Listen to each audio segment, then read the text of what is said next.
Dangerous. And tell me about the human face then that you're trying to put on it.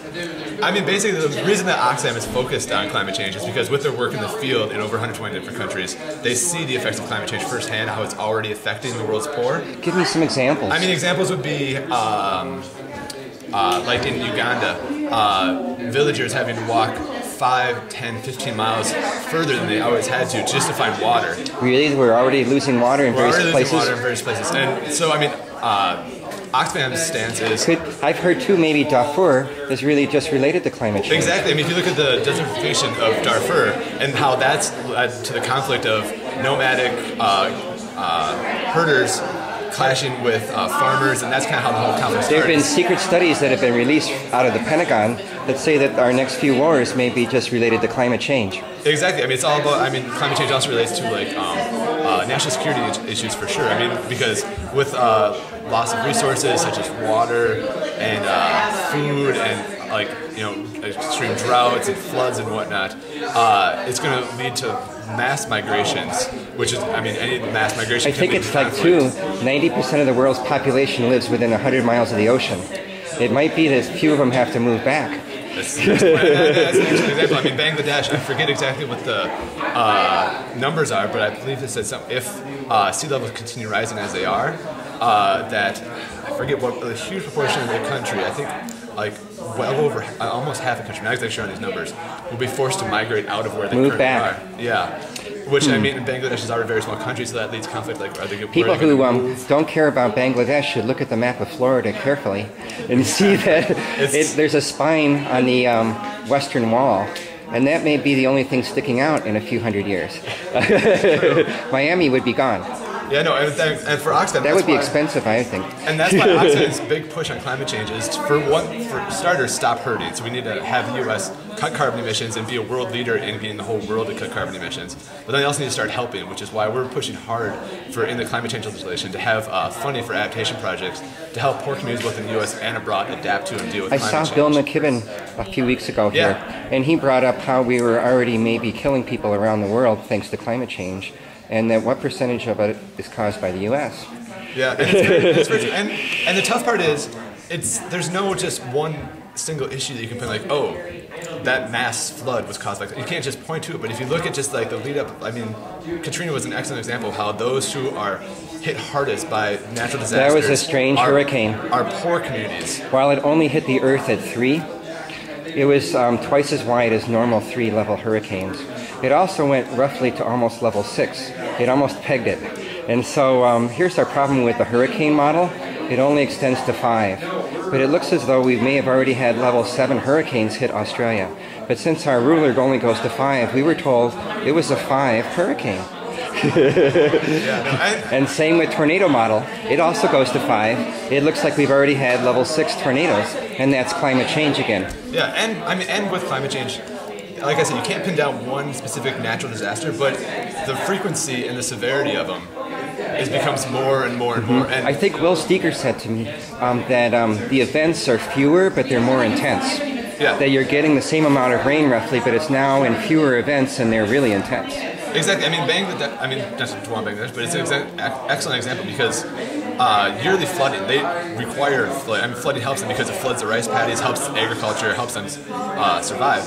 But the problem is what's happened is it's becoming more severe when it comes and less predictable. So they could be in severe drought, but then all of a sudden these huge floods come and force them out. So like that's why adaptation projects, I mean, an example in Bangladesh would be Oxfam's work to build floating gardens so that when seasonal floods come through, if they are extreme, it doesn't wipe out all their food crops.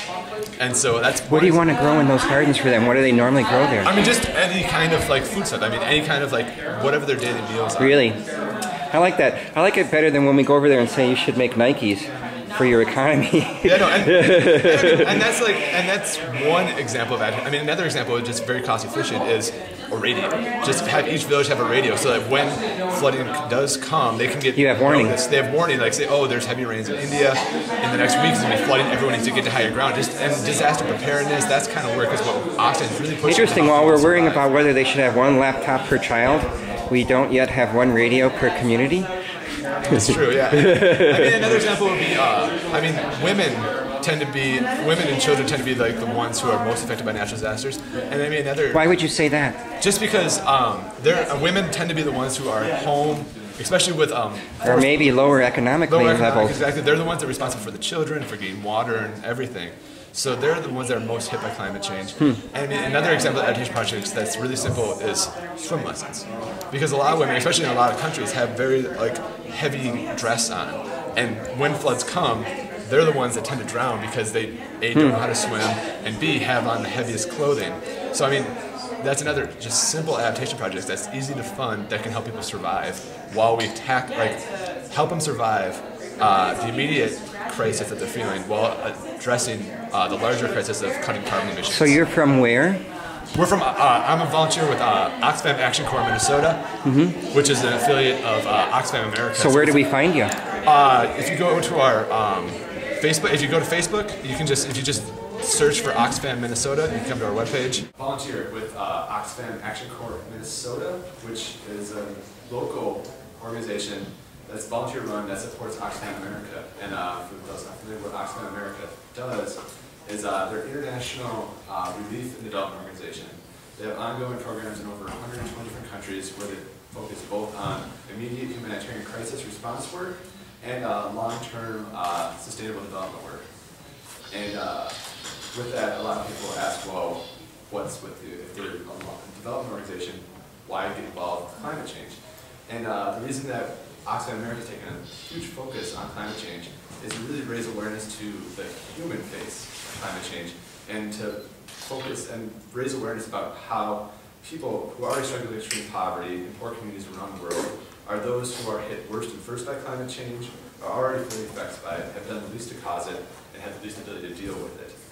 So we're really, really excited to partner with Let's Take Your Foundation and One Sky on the event on the 24th.